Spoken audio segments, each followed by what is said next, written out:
प्रथम नियम, फैराडे का और द्वितीय नियम। आज आपको पढ़ाते हैं, लिखा हुआ है एक समान चुंबकीय क्षेत्र में गतिशील चालक तार के सिरों के बीच लगने वाला बल। आपका कोई चालक तार है जो चुंबकीय क्षेत्र में रखा है, ठीक है, और उसको हम गति कराएं तो क्या होता है, ठीक है, उस पे कितना बल कार्य करेगा इसके बारे में निकाल के हमें मानते हैं। माना एक चालक तार जे के, ठीक है, चालक तार जे के जिसकी लंबाई L है, किसी चुंबकीय क्षेत्र के लंबवत रखा हुआ है, इसको v वेग से चलाया जाता है उस चुंबकीय क्षेत्र में, ठीक है। जैसे ही इस चालक तार को चुंबकीय क्षेत्र में चलाया जाता है, तुरंत जो इलेक्ट्रॉन होते हैं वो के सिरे की ओर आने लगते हैं, ठीक है, जे सिरे से निकलकर के सिरे की ओर इलेक्ट्रॉन जो है वो आने लगते हैं। तब इन कणों पर लगने वाला बल कितना होगा उसके बारे में हमें मतलब ज्ञात करना है, उसके बारे में चर्चा करनी है। तो जाहिर सी बात है, जब हम इस चालक तार को इस चुंबकीय क्षेत्र में चलाएंगे तो जाहिर सी बात है इलेक्ट्रॉन जो है वो एक सिरे से निकलकर दूसरे सिरे में पहुंचेंगे। क्यों? क्योंकि आपने पढ़ा है कि जब भी हम किसी चुंबकीय क्षेत्र में किसी भी चालक तार को या किसी भी कुंडली को चुंबकीय क्षेत्र में चलाते हैं तो तुरंत उस परिपथ में या उस तार में धारा का प्रवाह होने लगता है, और धारा का प्रवाह सिर्फ और सिर्फ आवेशों के कारण होता है। तो जाहिर सी बात है कि जे सिरे से निकलकर इलेक्ट्रॉन तुरंत भागना स्टार्ट करेंगे के सिरे की ओर, अतः जे सिरे पर धनात्मक आवेश आता जाएगा और के सिरे पर ऋणात्मक आवेश आता जाएगा। तब इन कणों पर लगने वाला बल कितना होगा, और जो बल होगा वो लॉरेंज बल होगा। F बराबर आपने पढ़ा है IBL sin थीटा होता है ना, IBL लगेगा। या एक और फॉर्मूला पढ़ा है F बराबर QVB, ठीक है, क्योंकि यहाँ पे QVB इसलिए लिख रहे हैं क्योंकि Q था इलेक्ट्रॉनों का आवेश है, V उसको चूंकि चलाया जा रहा है, और B चुंबकीय क्षेत्र, तो इसलिए लिखते हैं F बराबर QEB, यानी ये बल कार्य करेगा। क्योंकि ये जो बल है वो Fm के कारण आता है, तो लिखेंगे Fm बराबर QEB, ठीक है। उसके बाद अब बल Fm धन दिशा में होगा, Fm जो होगा वो धनात्मक दिशा में, और Fe जो होगा वो ऋणात्मक दिशा में या K की ओर दिष्ट होता है। क्योंकि इलेक्ट्रॉन जे सिरे से निकलकर के की ओर जाते हैं, ठीक है, पहुंचते हैं, जिससे चालक तार पर एक विभवांतर उत्पन्न हो जाता है। जाहिर सी बात है, जे से के सिरे की ओर जाएंगे तो एक विभवांतर उत्पन्न हो जाएगा। इलेक्ट्रॉन जो है वो जे से के की ओर जा रहे हैं, जब इलेक्ट्रॉन गति करते हैं धारा का प्रवाह होता है, धारा कहां से बहेगी, के से जे की ओर, यही तो होगा। तो तुरंत इसमें एक विभवांतर उत्पन्न हो जाएगा।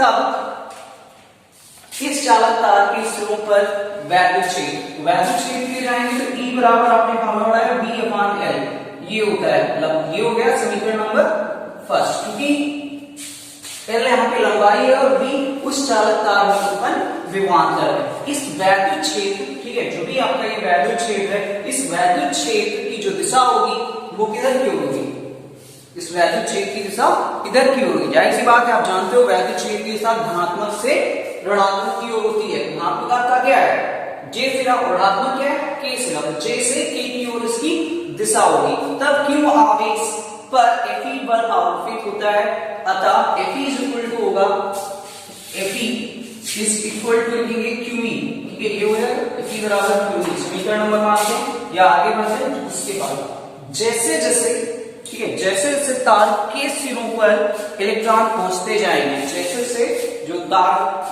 का के सिरा है वहां पर इलेक्ट्रॉन पहुंचते जाएंगे, वैसे वैसे Fe का जो मान है, ये जो मान है वो बढ़ता चला जाएगा, ठीक है। यह तब तक बढ़ेगा जब तक Fe जो है वो Fm के इक्वल नहीं हो जाएगा। जब तक कब तक बढ़ेगा, जब तक Fe जो है Fm के इक्वल नहीं हो जाएगा। Fm के इक्वल हो गया तुरंत इलेक्ट्रॉनों का प्रवाह बंद हो जाएगा, ठीक है। तब इलेक्ट्रॉनों का गमन रुक जाएगा, अतः ये जो बल है वो किसके बराबर होगा, कब रुकेगा, Fe जब Fm के इक्वल हो जाएगा। तो चूंकि हमने पढ़ा रखा है Fe इज इक्वल टू क्या होता है, Fe is equal to QE, तो इसको लिखेंगे QE और Fm की जगह लिखेंगे QVB, ठीक है। Q से Q कटता है, E इज इक्वल टू आता है VB, ठीक है, ये फॉर्मूला निकल के आता है। मानते हैं इसको समीकरण नंबर सेकेंड। अब लिखेंगे समीकरण फर्स्ट व समीकरण सेकेंड से, ठीक है, सेकेंड से। अब क्या होगा, अब समीकरण फर्स्ट की वैल्यू देखिए, P की वैल्यू दी जा रही है V अपान L, तो लिखेंगे V अपान L बराबर VB, ठीक है, ये V वेग है और ये V विभवांतर है, तो कैपिटल V बराबर हो आएगा स्मॉल v B L, ठीक है। ये विभवांतर जो है इन चालक तार के समूह पर उत्पन्न होगा। बात समझ में आई कुछ, ठीक है। तो दोबारा से क्या हुआ है, यहाँ पे कोई हमारे पास एक चालक तार है, ठीक है, जिसको हमें चुंबकीय क्षेत्र में या चुंबकीय क्षेत्र के तल के लंबवत रखना है, ठीक है, और इसकी जो दिशा होगी इस तार की नीचे की ओर दृष्ट होगी फ्लेमिंग के हिसाब से, ठीक है। तो आपका एक चुंबकीय या क्षेत्र है जिसमें चालक तार रखा गया, चालक तार रखा गया तो कोई हलचल नहीं उत्पन्न होगी। जैसे ही हम चालक तार को इधर उधर चलाना स्टार्ट करेंगे v वेग से, तुरंत परिपथ में एक या चालक तार में एक धारा का प्रवाह होने लगता है। धारा का प्रवाह किसके कारण होता है, आवेशों के कारण होता है। इसका मतलब है कि जो आवेश होंगे एक स्थान से दूसरे स्थान की ओर प्रवाहित होने लगेंगे, यही तो होगा, एक स्थान से दूसरे स्थान की ओर प्रवाहित होने लगेंगे। अब जो J सिरे पर इलेक्ट्रॉन होंगे, यानी इलेक्ट्रॉन जहां पे होंगे वो K सिरे की ओर, या कह सकते हो जहां पे इलेक्ट्रॉन दूसरे सिरे की ओर जाने लगेंगे और प्रोटॉन दूसरे सिरे की ओर जाने लगेंगे। यानी J सिरे से जो इलेक्ट्रॉन, मानते हैं J सिरा आपका ऊपर है, तो J सिरे से इलेक्ट्रॉन जो है वो K सिरे की ओर, और K सिरे से जो आपका प्रोटॉन है वो J सिरे की ओर जाने लगता है, ठीक है, जिसके कारण परिपथ में या इसमें एक धारा उत्पन्न होती है, ठीक है।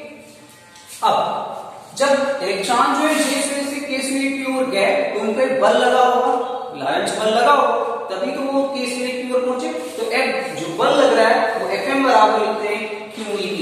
जब ये बल लगा जिसके कारण वो इलेक्ट्रॉन एक स्थान से दूसरे स्थान की ओर गमन किया तो परिपथ में धारा प्रवाहित हुई होगी। जब धारा बही होगी तो जाहिर सी बात है विभवांतर आया होगा, तब विभवांतर आने से वैद्युत क्षेत्र भी उत्पन्न हुआ होगा, तो वैद्युत क्षेत्र कितना होगा, E बराबर V अपान L होगा, है ना। अब जो E upon E equal to V upon L लिखा हुआ है समीकरण फर्स्ट मानते हैं। अब चूंकि यहाँ पे Fe की जो वैल्यूएशन कहां तक बढ़ेगी, ठीक है, जो इलेक्ट्रॉन है वो यहां से यहां तक कहां कब तक आएंगे, जी जब तक आएंगे जब तक Fe की जो वैल्यू है Fm के इक्वल नहीं होगी। जैसे ही Fe की वैल्यू Fm के इक्वल होती है तुरंत क्या होगा कि जो इलेक्ट्रॉनों का प्रवाह है वो रुक जाएगा, ठीक है, क्योंकि दोनों अगर संतुलित हो जाएंगे तो जाहिर सी बात है रुकेगा, क्योंकि धारा और कहीं तो जा नहीं रही, सिर्फ इस तार में ही तो रह जाएगी, है ना, अकेला तार है, कहीं और परिपथ है नहीं, ठीक है। तो ये तब तक प्रोवाइड होता है जब तक दोनों इक्वल नहीं हो जाते। तो Fe इक्वल टू QE लिखा गया, तब दोनों को इक्वल किया गया, वैल्यू पुट की गई और ये निकल के आता है V equal to small v है। उसके बाद नेक्स्ट हेडिंग में पढ़ेंगे लॉरेंज बल के आधार पर विद्युत चुंबकीय प्रेरण की व्याख्या या फैराडे के नियम की उत्पत्ति।